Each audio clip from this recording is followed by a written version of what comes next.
오늘 저는 익명의 마스크를 벗다라는 제목으로 하나님 말씀을 나누고자 합니다. 여러분, 불과 5년 전입니다. 코로나가 있었습니다. 여러분, 코로나 시대에 우리 모두가 두꺼운 마스크를 썼습니다. 아무리 가까운 사이라 하더라도 거리를 두었습니다. 가정 안에서 코로나 환자가 발생하면 그 코로나 환자에게는 닿으면 안 됐던 것입니다. 여러분, 그런 시간들이 제법 오래 흘러갔죠. 여러분, 전문가들에 따르면은 당시에 태어난 아이들 가운데는 다 마스크를 쓰고 있어서 지금도 상대방의 표정을 읽고 그 감정을 읽어내는데 서툰 이들이 많이 있다고 합니다. 여러분, 우리는 가려지면 많은 것을 파악할 수 없습니다. 여러분, 현대인은 가려진 것이 참 많이 있죠. 여러분, 현대인들은 다들 두꺼운 마스크를 쓰고 다닙니다. 서로 익명으로 남길 원하죠. 여러분, 익명으로 남아 있는다는 건 약간의 자유를 줄지 몰라도 익명으로 남아 있는다는 건 실은 우리가 처절한 외로움도 함께 맞아야 한다는 걸 의미하는 것입니다. 여러분, 고독사는 실은 남의 일이 아닙니다. 여러분, 성경은 반면 우리에게 깊은 연대를 가르치죠. 여러분, 구원이 무엇입니까? 많은 사람들은 구원은 예수 믿고 그저 천당 가는 것 정도, 내세의 구원에 대해 이야기하지만 성경이 이야기하는 구원은 그것이 아니죠. 성경이 이야기하는 구원은 주님을 알아가는 것입니다. 여러분, 칼뱅은 말하기로 하나님을 아는 지식과 사람을 아는 지식은 연결되어 있다고 했습니다. 우리는 하나님을 알면 알아갈수록 나와 내 주변에 대해서 알 수 있습니다. 여러분, 바로 알면 문제를 해결할 수 있는 것입니다. 여러분, 우리의 인생 가운데 수많은 실타래들이 엉켜갑니다. 제대로 그걸 다룰 줄 모르기 때문이죠. 그러나 주님이 함께 계시면 그 실타래는 아무 문제가 되지 않습니다. 오늘 예수님께서는 거라사 땅에 가셔서 귀신 들린 그 사람을 자유롭게 해주셨습니다. 그리고 밤새도록 다시금 노를 저어 주님이 거하셨던 가버나움 땅으로 돌아왔지요. 밤새도록 철야 작업을 한 것입니다. 얼마나 고단하시겠습니까? 그러나 그 예수님의 소문을 듣고 사람들이 구름대처럼 인산인해를 이루고 있었습니다. 그 중에 유명한 한 사람이 등장합니다. 오늘 본문에 나왔던 가버나움의 회당장이었던 야이로가 등장하죠. 그는 12살 딸이 있었습니다. 딸을 얼마나 사랑하였던지 딸을 위해서는 모든 것을 아낌없이 해줄 수 있었죠. 그런데 딸이 병이 들었습니다. 그리고 자신의 방법으로는 방법이 없어 주님 앞에 나와 그 딸을 살려달라고 무릎을 꿇고 간청을 합니다.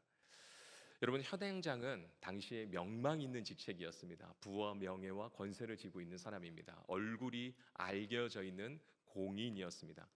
여러분, 그 딸이 병이 들었을 때 그는 자신이 가지고 있는 수많은 인맥과 부와 권력을 통해서 그 딸을 어떻게든 낫게 하기 위해 애를 썼겠지요.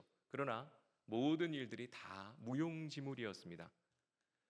그때 신락 같은 희망이 들립니다. 예수님의 기적과 이적의 소식입니다. 그는 이제 주님을 만나기 위해 찾아오죠. 그러나 여러분, 그것 아시죠? 얼굴이 익히 잘 알려져 있는 사람은 자신의 치부를 드러내는 것이 불편합니다. 여러분, 인생을 살아가면서 자존심을 내려놓는다는 건 결코 쉬운 일이 아니죠. 여러분, 우리는 인생을 살아가면서 자존심 때문에 꼭 얻어야 할 것을 잃었던 경험들이 참 많이 있습니다. 자존심 때문에 사과하지 못합니다. 자존심 때문에 용서하지 못합니다. 자존심 때문에 모르는 것을 모른다고, 자존심 때문에 도움이 필요한데 도움이 필요하다고 얘기를 하지 못합니다. 한낱 자존심이 무엇이라고, 삶이 엉망진창이 되어가고 엉켜가는데 그 자존심 때문에 고집을 부리곤 합니다. 여러분, 이스라엘 백성도 그랬습니다. 그들은 자신이 선민이라고 생각했습니다. 다 하나님을 알고 있다고 했지요. 그러나 하나님의 아들 예수 그리스도가 오셔서 복음을 증거하였을 때 그들은 고집을 부리며 받아들이지 않습니다. 그때 바울이 유대인들을 향하여 일침을 가하며 로마서 2장 5절에 이렇게 이야기하죠. 다만 내 고집과 회개하지 아니한 마음을 따라 진노의 날, 곧 하나님의 의로우신 심판이 나타나는 그날에 임할 진노를 내게 쌓는도다. 여러분, 고집이 강한 것은 좋은 것이 아닙니다. 고집이 강한 것은 쉽게 주님 앞에 무릎을 꿇지 않습니다. 쉽게 회개하지 않습니다. 왜냐하면 내가 다 옳기 때문입니다. 내가 모든 것의 기준입니다. 내가 원하는 대로 판단합니다. 스스로 하나님의 자리에 앉아 있습니다. 성경의 표현에 따르면 그는 자기 우상에 빠져 있는 것입니다. 여러분, 회당장 야이로는 그러기가 쉬운 사람이었습니다. 모든 사람이 그를 우러러 보았기 때문입니다. 그는 명망이 있었습니다. 그러나 자신의 방법으로는 할 수 없는 그 극한의 상황에서 그는 주님을 찾아왔던 것이죠. 그리고 오늘 본문 23절 24절 이렇게 이야기합니다. 간곡히 구하여 이르되 내 어린 딸이 죽게 되었사오니 오셔서 그 위에 손을 얹으사 그로 구원을 받아 살게 하소서 하거늘 이에 그와 함께 가실새 큰 무리가 따라가며 애워싸 밀도라. 여러분, 그는 얼굴이 알려진 사람입니다. 주님 앞에 오기 전까지 수많은 고심과 고민에 빠졌을 겁니다. 수많은 것들을 시뮬레이션 했을 것입니다. 만일에 내가 이렇게 이야기했을 때 주님이 거절하면 어떻게 한담? 많은 사람들 앞에 민망할 터인데 나는 어떻게 해야 한담? 수많은 생각이 그의 삶을 집어삼켰을 겁니다. 그러나 달리 방법이 없었습니다. 무거운 발걸음을 가지고 주님 앞에 왔습니다. 그리고 주님께 무릎을 꿇고 간청을 하였습니다. 두근거리는 마음을 가지고 있는데 주님은 생각보다 너무나도 쉽게 그의 간청을 따라 그와 함께 회당장의 집으로 가기로 결정을 해주셨습니다. 여러분, 우리는 고집 속에서 이 일이 일어날 수 있을까 없을까 수많은 생각들을 하고 있는데 여러분, 주님은 너무나도 쉽게 그에게 회복의 역사, 구원의 역사를 허락해 주셨습니다. 여러분, 이것이 복음의 역사입니다. 우리는 머뭇머뭇거리며 고집을 부리며 나의 생각과 판단 속에 많은 것들을 품고 있지만 주님은 간단하게 그 모든 문제를 해결해 주신다는 사실입니다. 여러분, 오늘 이 시간에 주님께 어떠한 모습으로 나오셨든 주님께서 여러분의 삶을 품어주실 줄 믿습니다. 여러분, 많은 고민이 필요 없습니다. 주님의 구원의 역사는 강력한 것이기 때문입니다. 여러분, 한시가 급합니다. 딸이 사경을 헤매고 있습니다. 지금 당장 숨이 끊어져도 어색하지 않을 지경입니다. 아버지의 마음이 얼마나 급하겠습니까? 그런데 사람들이 켜켜이 에워쌌습니다. 속도가 자꾸만 느려집니다. 그때 한 여인이 등장하죠. 여러분, 야이로는 이름이 있고 저명했는데 이 여인은 이름도 없습니다. 여러분, 고대 사회의 여인은 이름을 가지는 일이 쉽지 않았지요. 심지어 이 여인은 존재감 없는 인물입니다. 설상가상 성경은 그녀가 12해 동안 혈루증을 앓고 있다고 이야기하였습니다. 이건 부인과 질병이지요. 굉장히 은밀하고 민감한 병입니다. 여러분, 율법에 보면 여인이 생리를 할 때 그 여인을 가까이 하지 말라는 가르침이 있습니다. 여러분, 심지어 12년 동안 그 부인과 질병을 통해 끊임없이 피를 흘리는 그 여인을 가까이 하는 것은 율법이 금하는 건 당연한 것이죠.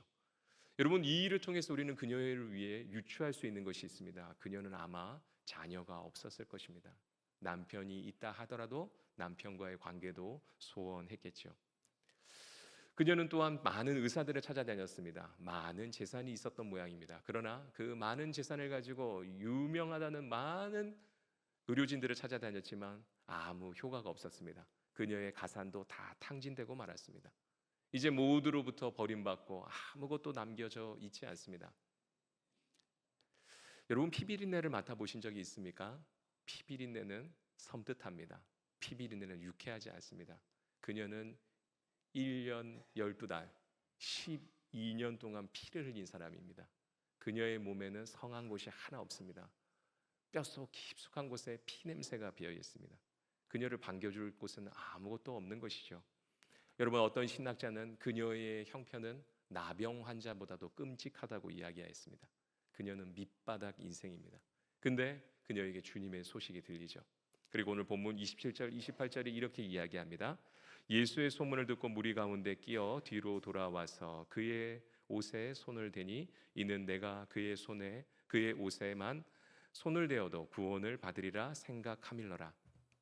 여러분, 그녀는 예수님의 소식을 들었습니다. 그리고 목숨을 걸고 주님을 찾아왔습니다. 그녀가 원한 건 딱 한 가지입니다. 구원입니다. 다시금 회복입니다. 일상생활에 돌아가는 것입니다. 여러분, 당시 옷은 그 존재를 의미하는 것이었습니다. 여러분, 사도행전에 봐도 바울의 손수건이나 앞치마를 가지고 가서 병자에게, 귀신 들린 자에게 놓았을 때 귀신이 떠나가고 낫는 역사가 있었다 하지 않습니까? 여러분, 여인은 손을 쭉 뻗어서 주님의 옷자락을 만졌습니다. 만지는 그 순간 그녀의 몸에 즉각적인 반응이 일어났습니다. 12년 동안 그치지 않았던 그 피가 단숨에 멈췄던 겁니다. 그녀는 느낄 수 있었습니다. 내 몸이 완전해졌다는 사실을. 한 번도 느껴보지 않았던 건강함과 컨디션이 마음속에 올라왔습니다. 평생 몸부림치고 이곳저곳을 돌아다녔지만 해결할 수 없었던 그 처절했던 밤들이 그날 그 시간에 끝이 난 것입니다. 너무 간단하게 끝이 났습니다. 그녀는 평생을 원했던 그 소원이 지금 그 자리에서 이루어졌습니다. 여러분, 우리는 또 기억해야 합니다. 예수 그리스도의 구원은 즉각적으로 이루어지는 것입니다. 여러분, 예수님은 모두를 즉각 구원하길 원하십니다. 이제 그녀는 자유함을 얻었습니다. 이제 조용히 그 자리를 떠나면 됩니다.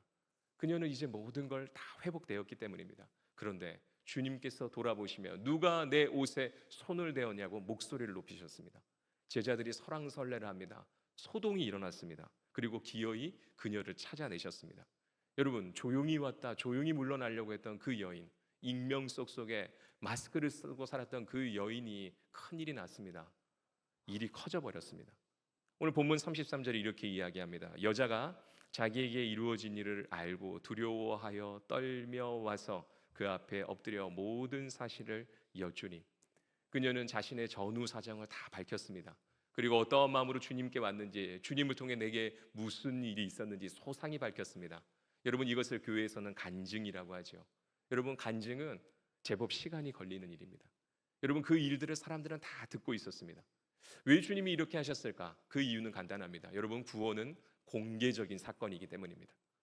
구원은 숨겨져서 은밀히 일어나는 사건이 아니라 구원은 모두에게 드러나는 사건이라는 사실입니다. 그래서 신앙생활은 비밀 연애를 하듯이 조용한 곳에서 이루어지는 것이 아니라 마치 결혼 생활처럼 모두에게 드러나듯이 살아가는 것입니다. 여러분, 예수님께서는 지금 그녀에게 그 일을 요청하고 있습니다. 여러분, 우리는 예수님에게 구원을 받고 예수님과 연합하며 매 순간마다 그리스도인으로 산다는 걸 공개적으로 드러냅니다. 그래서 여러분, 신앙에는 실은 독학이 없습니다. 신앙은 비밀 이해할 수 없습니다. 모두에게 드러납니다. 오늘 우리는 세례와 성찬을 하게 됩니다. 여러분, 세례와 성찬을 왜 모두가 보는 곳에서 하는 것입니까? 그것은 공개적인 사건이기 때문입니다.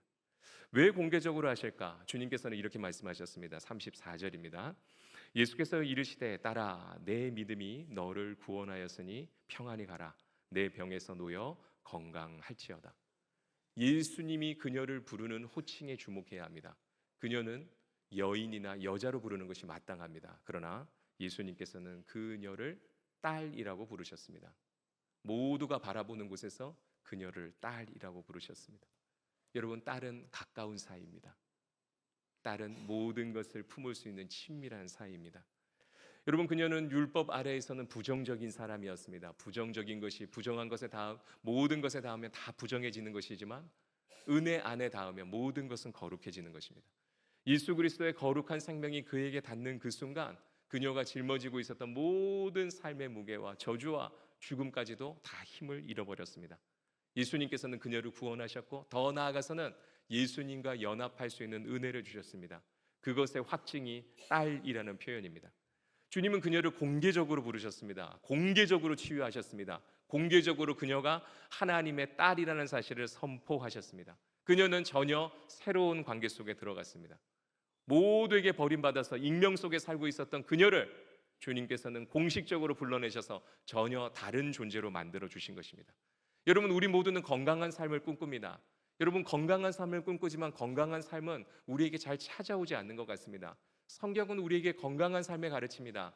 여러분, 건강한 삶은 하나님과의 관계에서 시작하는 것입니다. 여러분, 그녀는 하나님과 건강한 관계가 열렸습니다. 평생 컴컴한 터널을 통과하는 인생 같았는데 이제 찬란한 풍경이 펼쳐지는 인생이 되었습니다. 여러분, 그녀의 삶은 조금 몇 가지가 개선된 것이 아닙니다. 송두리째 달라졌습니다. 그녀는 그의 인생 가운데 과거의 시간들은 끝이 났고 이제는 새로운 시작을 하게 된 것입니다. 여러분, 모두가 놀라고 있습니다. 기쁨의 잔치가 벌어졌습니다. 나에게도 혹시 그런 일이 있을까? 그런데 한 사람이 긴장하고 있죠. 야이로입니다. 여러분, 그녀의 딸은 응급 환자였습니다. 한시가 급합니다. 그런데 갑작스럽게 찾아온 이 여인, 그녀는 만성 환자가 아닙니까? 그녀가 병이 나았습니다. 간증을 합니다. 예수님과 대화를 나누기 시작합니다. 시간이 무한정 들기 시작합니다. 여러분, 다음 주에 보겠지만 이 시간들, 이 지연되는 시간 때문에 야이로의 딸이 죽었다는 비보가 찾아오게 됩니다. 야이로가 조급합니다. 그녀의 상황을 모를 바는 아닙니다. 그러나 내 마음에 잘 와 닿지는 않습니다. 내가 더 급합니다. 내가 먼저 왔습니다. 내 자식을 살려내야 됩니다. 그런데 주님께서는 시간을 지체 없이 여기에다가 쏟아붓고 있습니다. 마음이 당황스럽습니다. 주님을 원망할 수도 있습니다. 왜 주님께서 이런 긴 시간을 쓰시는 것입니까?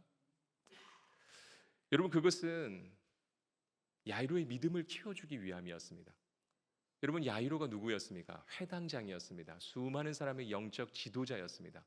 여러분, 지도자라고 하면 더 깊은 믿음과 더 넓은 시선이 필요한 것입니다. 여러분, 주님께서는 이 회당장 야이로의 딸이 수명이 끊어지는 이 모든 일련의 사건을 통해서 회당장에게 큰 믿음을 허락해 주십니다. 여러분, 우리도 살아가면서 회당장과 같은 시간을 경험할 때가 있습니다. 주님, 내가 예수를 더 오래 믿었고 내가 주님을 위해 더 수고했고 내가 더 많이 기도하고 있는데 왜 저희에게는 응답과 하나님의 일들을 허락해 주시고 나의 모든 것들은 왜 지연되는 것입니까? 왜 들어주시지 않습니까? 나는 주님께 첫 번째가 아닙니까? 주님, 나를 잊으셨습니까? 왜 나에게는 일어나지 않습니까? 그러나 여러분, 꼭 기억하십시오. 주님의 구원과 주님의 응답은 우리 모두에게 반드시 찾아옵니다. 그것이 비록 지금 내게는 더딘 것 같지만 주님께서는 가장 귀한 것들을 나에게 알맞은 시간에 허락해 주십니다. 그리고 기다리는 그 시간을 통해서 우리는 우리의 믿음을 초연하게 만듭니다. 더 넓고 깊은 믿음을 만드셔서 수많은 사람들을 섬길 수 있는 사람으로 우리를 세워주시는 것이죠. 여러분, 야이로는 그 시간들을 보내고 있습니다. 오늘 본문의 야이로도 혈루증에 걸렸던 여인도 주님께 다 자석처럼 부tum을 받았습니다. 여러분, 한 사람은 남자였고 유명인이었고 한 사람은 전혀 존재감 없는 부정한 인생이었습니다. 그러나 이 모두에게 주님이 필요하였습니다. 주님은 그들 모두에게 구원을 허락해 주셨죠. 여러분, 오늘 우리가 이 본문을 통해서 한 가지 알 수 있는 것이 있습니다. 여기에 있는 우리 모두가 어떤 모습, 어떤 형편에 있든지 우리 모두는 구원이 필요하다는 사실입니다. 성경은 끊임없이 우리에게 구원이 필요하다고 이야기합니다. 그러나 우리는 끊임없이 마스크를 쓰고 정직하게 우리 자신을 들여다보지 않습니다. 나에겐 구원이 필요 없어. 구원이 무엇이야? 나는 그냥 내 마음대로 살면 돼. 여러분, 한 청년을 만났습니다. 그 사람은 건실한 사람이었습니다. 그러나 기독교 신앙은 가지지 않았습니다. 교회에 찾아왔는데 교회에 온 이유는 결혼하기 위함이었습니다. 마음에 드는 아가씨가 있는데 이 아가씨가 예수를 믿지 아니하면 결혼을 해주지 않는다고 협박을 했던 것입니다. 이제 그이가 매주마다 교회에 나와서 예배를 드립니다. 새가족 교육을 받았습니다. 그리고 시간이 지나서 그 친구가 이제 세례를 받을 때가 되었습니다. 많은 교육을 받았지만 예배를 드렸지만 쉽게 이 기독교의 용어와 개념들이 잘 와닿지 않습니다. 그 사람은 소방대원이었는데 제가 그이와 세례 교육을 하면서 이런 이야기를 해주었습니다. 만일에 부자라도 가난한 사람이라도 집에 불이 났을 때 자기의 힘으로는 해결할 수 없지요. 그이가 고개를 끄덕입니다. 마찬가지로 우리의 인생이 어떠한 모습이라 하더라도 우리 속에 피어오른 죄의 불씨, 죽음의 불씨, 저주의 불씨들을 우리의 힘으로 해결할 수 없습니다.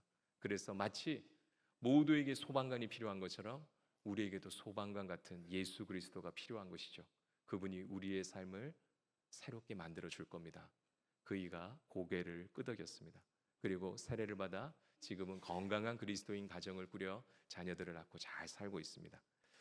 사랑하는 여러분, 여러분의 삶 가운데는 어떠십니까? 여러분은 어떠한 삶에 불이 나 있습니까? 여러분, 우리는 우리의 힘으로 그것들을 끌 수가 없지요. 예수 그리스도만이 그걸 해결해 주실 수 있습니다. 여러분, 혈루증에 걸렸던 그 여인을 주님께서는 딸이라고 부르셨습니다. 여러분, 딸이라는 표현은 깊은 것입니다. 여러분, 주님은 한 여인을 딸로 삼으시고 새로운 관계를 맺으십니다. 여러분, 구약에 등장했던 수많은 이스라엘 백성들은 하나님을 창조주 하나님으로 인식하고 신들 중에 하나로 인식했습니다. 그러나 예수 그리스도가 이 땅에 오시는 그 순간 우리 모두는 하나님을, 그토록 찾았던 그 하나님을 아버지로 부를 수 있는 은혜가 열렸습니다. 여러분, 아버지는 깊은 것입니다. 아버지는 관계 속에 들어가는 것입니다. 아버지는 자녀의 삶을 책임지는 것입니다. 여러분, 하나님 아버지는 우리를 구원하길 원하십니다. 여러분, 이 구원은 그저 우리가 죽고 천국에 가는 것을 의미하는 것이 아니라 오늘 우리의 삶에 다가온 많은 문제들을 주님께서 해결하기를 원하십니다. 여러분, 그것이 구원인 것입니다. 우리 주님께서는 우리가 불행하게 살게 원치 아니하시고 우리가 주님의 자녀답게 살기를 원하십니다. 우리가 주님의 자녀답게 행복하게 살기를 원하신다는 사실입니다. 여러분, 5월이 가정의 달입니다. 여러분, 우리의 가족들을 한번 생각해 보십시오. 우리의 지인들을 한번 떠올려 보십시오. 아니, 여러분의 얼굴을 한번 들여다 보십시오. 여러분, 우리의 표정과 우리 공동체의 표정들은 다 어떻습니까? 오늘 이 시간 우리는 정직하게 들여다 보아야 합니다. 우리가 잘 알고 있는 러시아의 대문호인 톨스토이는 그의 대작인 안나 카레니나에서 익히 알려진 첫 문장을 통해서 우리에게 큰 울림을 주었죠. 행복한 가정은 모두 엇비슷하고 불행한 가정은 불행한 이유가 제각기 다르다. 여러분, 이 내용이 오늘 본문에도 적용이 됩니다. 야이로의 가정과 혈루증에 걸렸던 그 가정의 내용들은 다 다르지만 그들은 다 불행한 것을 가지고 있습니다. 계층도 다르고 삶의 현장도 다릅니다. 그런데 그들의 회복은 예수 그리스도를 통해 이루어졌습니다. 여러분, 우리 역시 마찬가지입니다. 저마다 다양한 이유들로 우리 모두가 불행하지요. 그 불행이 들킬까 봐 우리 모두는 두꺼운 마스크를 씁니다. 행복한 척, 괜찮은 척, 들키지 않으려고 애를 쓰죠. 그러나 여러분, 이 혈루증 여인의 피냄새를 막을 수 없는 것처럼 우리 속에 나는 그 아픔의 피비린내를 감출 길은 없습니다. 여러분, 주님은 다 알고 계십니다. 다 알고 계시고 우리를 부르시고 우리를 구원하십니다. 그분의 구원은 전인적인 것입니다. 모든 것을 회복시키는 것입니다. 여러분, 회복의 끝은 가족이 되는 것입니다.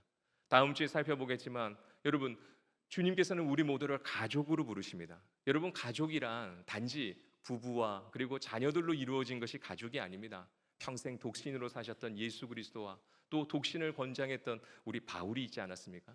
여러분, 가족의 형태는 다양할 수 있습니다. 그러나 그 가족의 정점에는 교회가 있는 것입니다. 여러분, 하나님의 뜻은 우리가 주님과 연합을 이루는 것이고 또 주변의 수많은 사람들과 함께 연합을 이어서 참된 행복을 찾아가는 것입니다. 그렇게 하기 위해서 우리 모두에게 교회를 허락해 주셨습니다. 그래서 우리는 교회에 와서 우리가 그동안 억척스럽게 쓰고 있었던 수많은 익명의 가면을 벗습니다. 그리고 나의 실체를 모두에게 정직하게 드러냅니다. 그리고 서로를 향한 돌봄과 도움이 이루어지기 시작합니다. 교회 안에서 나보다 나이가 많으면 형이나 누나, 또 더 나이가 많으면 아버지와 어머니가 됩니다. 나보다 나이가 적으면 동생이 되고 나보다 더 나이가 어리면 자녀와 손재같이 관계를 맺어가는 것입니다. 여러분, 교회는 그 일들을 끊임없이 이루어가는 것입니다. 사랑하는 여러분, 서부제일교회에 오기만 하면 그와 같이 영적인 가족이 되는 은혜가 있기를 주님의 이름으로 축원합니다. 주님께서는 오늘도 익명 속에 숨겨져 있는 수많은 사람들을 다시금 불러내십니다. 이름 없이 숨어있던 우리를 여기에 부르셨고 하나님의 가족으로 삼아 주셨습니다. 여러분, 그것이면 오늘 9월의 첫 출발점은 이루어진 줄 믿습니다. 여러분, 우리가 전도 축제를 합니다. 전도 축제를 하는 이유는 무엇입니까? 간단합니다. 수많은 야이로와 혈루증 여인들을 다시금 건져내기 위함인 것입니다. 여러분, 이와 같은 일들이 우리의 삶 속에 또 우리 주변에 이루어지기를 주님의 이름으로 축원합니다. 기도하시겠습니다. 하나님 아버지, 오늘 우리는 12년의 절망을 뚫고 주님의 옷자락을 잡았던 여인과 자존심을 내려놓고 예수님 앞에 엎드린 야이로를 만났습니다. 주님, 그들의 모습에서 우리의 모습을 봅니다. 우리도 세상 속에서 괜찮은 척, 행복한 척, 두꺼운 익명의 마스크를 쓴 채 피비린내 나는 아픔을 숨기며 살아왔음을 고백합니다. 우리를 군중 속에 한 명으로 방치하지 아니하시고 기어이 찾아내셔서 사랑하는 내 아들아, 사랑하는 내 딸아, 언약의 관계로 불러주시니 감사합니다. 이번 한 주 우리의 가식의 마스크를 벗게 하여 주시고 주님과 정직하게 대면하는 삶이 되게 하여 주시옵소서. 하나님, 우리 서부제일교회가 서로의 아픔을 마주하고 함께 울고 웃는 익명이 해체된 구원의 공동체가 되게 하여 주시옵소서. 이번 전도 축제를 통해서 동서남북의 수많은 야이로와 혈루증 여인들이 주님께 돌아오는 은혜의 잔치가 되게 하여 주옵소서. 예수님의 이름으로 기도하옵나이다. 아멘.